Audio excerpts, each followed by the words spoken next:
अस्सलाम वालेकुम हुजूर। हुजूर मेरा नाम आयशा नूर है और मैं नॉर्थ लंदन जमात से हूँ।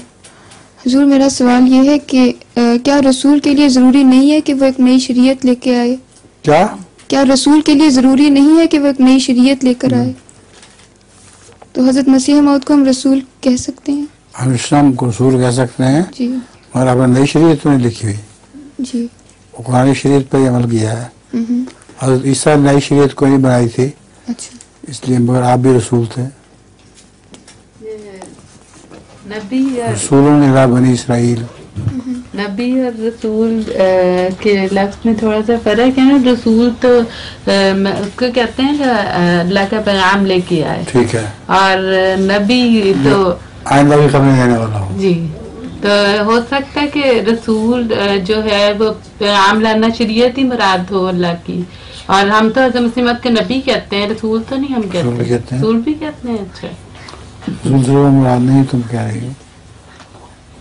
अल्लाह की तरफ से नुमाइंदा हो बस। अच्छा। और अस्सलाम वालेकुम हुजूर। अस्सलाम वालेकुम।